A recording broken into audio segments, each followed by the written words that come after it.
Hello guys, welcome to my YouTube channel and welcome to another video, which is another Cisco Networking Academy summary video.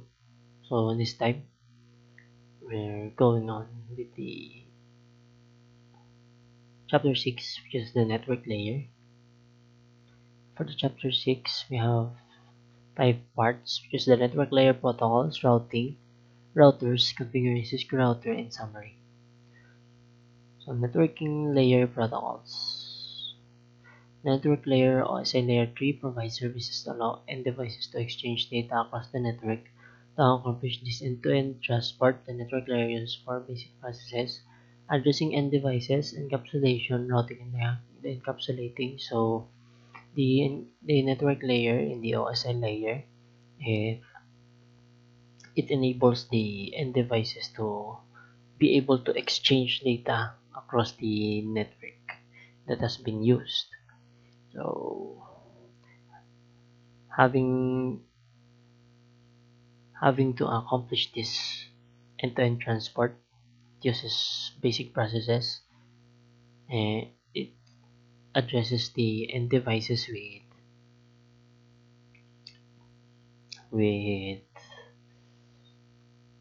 with IP addresses and whether it is an IPv4 and IPv6. Encapsulation, it encapsulate the frame in sending from the source to the destination, and of course the routing, which is the use of different network devices, and then encapsulating the frame. Common network layer protocols include IP version 4, IPv4, IP version 6, IPv6.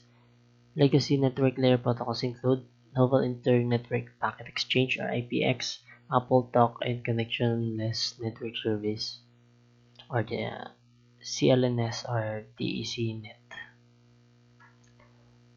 Characteristics of the IP protocols. So we have first the IP connectionless. So connectionless communication. The sender doesn't know if the receiver is present, if the letter arrived, if the receiver can read the letter, or the receiver doesn't know when it is coming. So connectionless, it means that there is no signal from the sender to the receiver, so the receiver doesn't have the idea when the letter or the message will be sent, and also the sender doesn't know if the has arrived to the receiver already, or if the receiver has read the letter. Next characteristic is the best effort delivery. So we have here, as an unreliable network layer protocol, IP does not guarantee that all sent packets will be received. Other protocols manage the process of tracking packets and ensuring their delivery. So for best effort, it uses its all in sending the data, whether it causes failures. It will just send what it has to be sent, or what it can only send, even if it doesn't send the whole packet or the whole frame to the from the source to destination. So the third characteristic is the IP media independent. So IP packets can travel over different media, so this means that these medias is independent on media, or it can use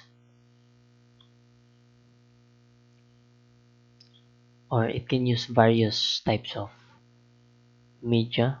So for example, here in the figure we have copper internet, copper serial, optical fiber, copper ethernet, and wireless.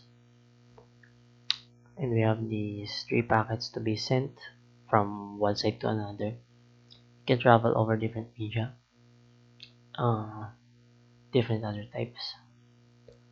We have these limitations of IPv4, IP address depletion, internet routing table expansion, lack of end-to-end connectivity. So the IPv4 is somehow and all type of internet protocol, which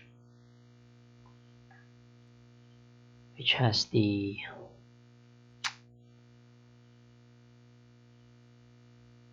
disadvantage at the IPv6 protocol.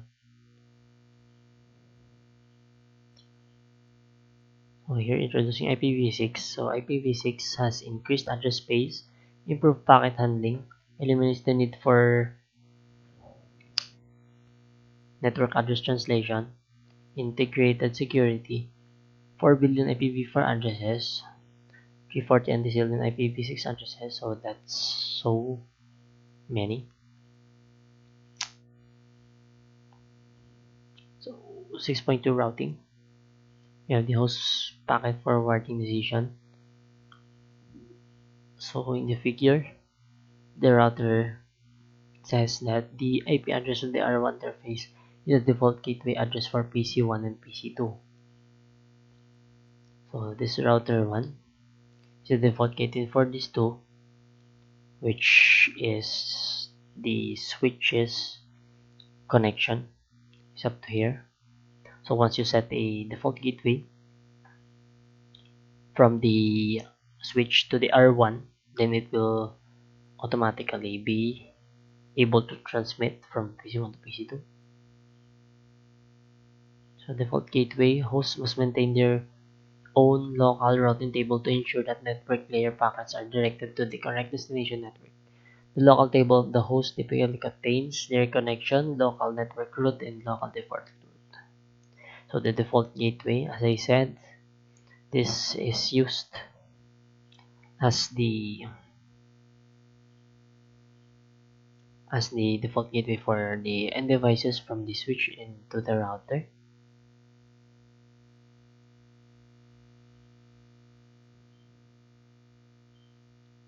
So 6.3 routers, router, CPU, and OS.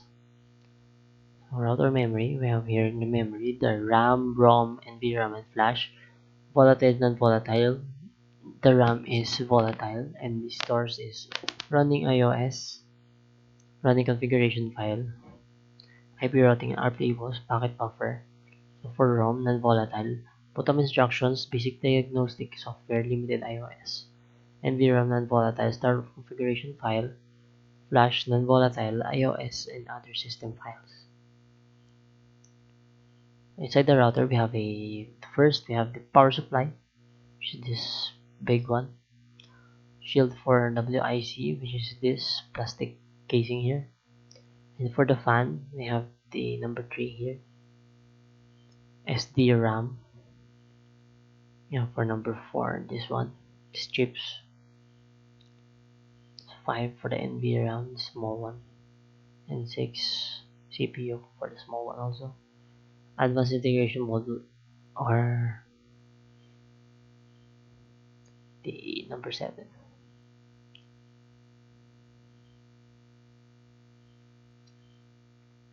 So router backplane, so we have here ports and other slots. So we have double wide HWIC slots here, HWIC 0, so we have 2 of that. Auxiliary port we have here, console RG45 with this one, console USB type B, and two 4 gigabytes of flash card slots. So LAN interfaces, which is this, and USB ports, 2 USB ports.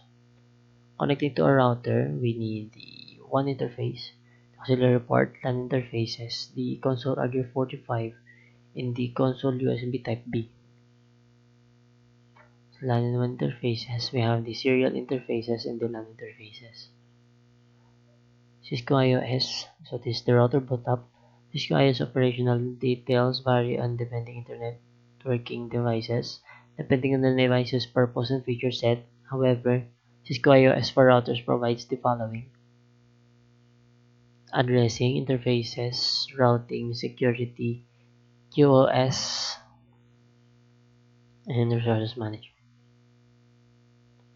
So the router boot out process is in this table. So we have here from the ROM, we need the first step, manage the post, perform post, load bootstrap, and it will load the bootstrap.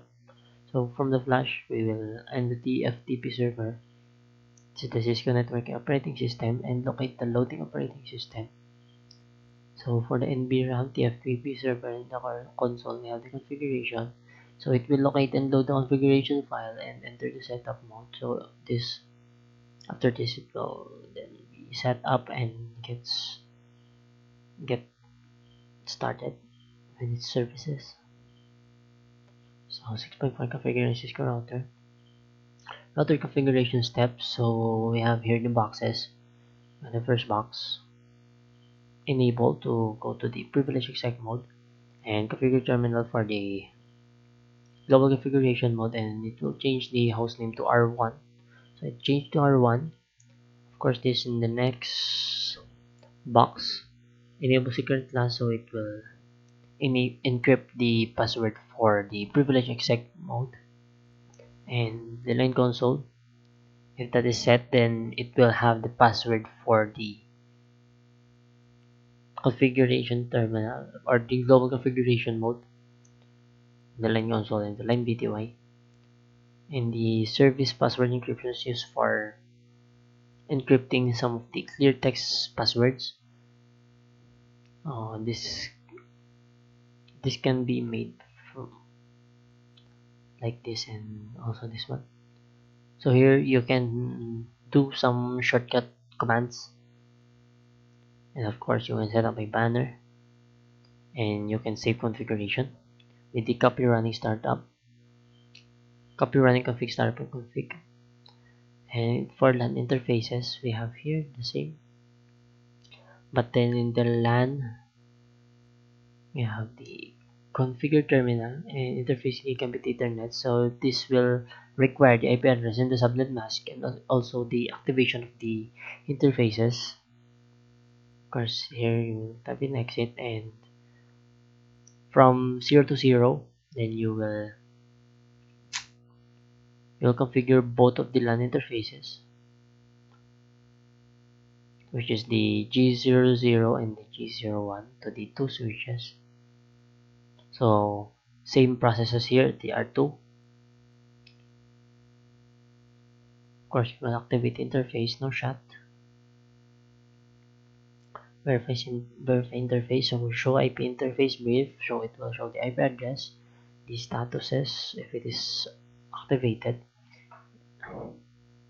If each interfaces are activated, and you will ping the and you can also ping the devices from one another to check the end-to-end connectivity.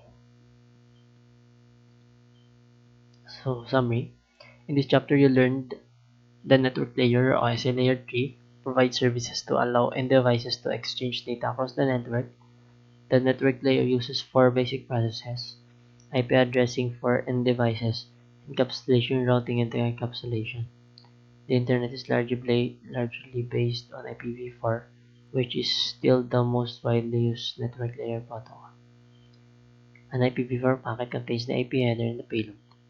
The IPv6 simplified header offers several advantages over IPv4, including better routing efficiency, simplified extension headers, and capability for per-flowing processing. So in this chapter, which is the network layer, we have learned about the services that allow the end devices to exchange the data or messages across a network. Of course, here we have the four basic processes. So IP addressing, encapsulation, routing, encapsulation, and the internet is largely based on the IPv4. So the IPv6 is not yet been fully implemented. So it's still the IPv4 is still the most widely used network layer protocol. And the IPv4 packet contains the IP header and the payload. IPv6 simplified header. So IPv6 IPv6 layer is the simpler protocol than the IPv4 because it has the more simple header and capability for performing processing. So, continuation. In addition to hierarchical addressing and network layers are possible for routing. So it's not just for setting up some addresses but it's also responsible for the routing of the devices. Hosts require local routing table to ensure that packets are directed to the correct destination network.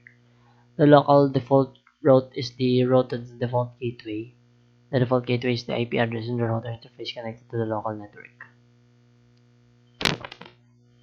When a router such as default gateway receives a packet, it examines the destination IP address to determine the destination network.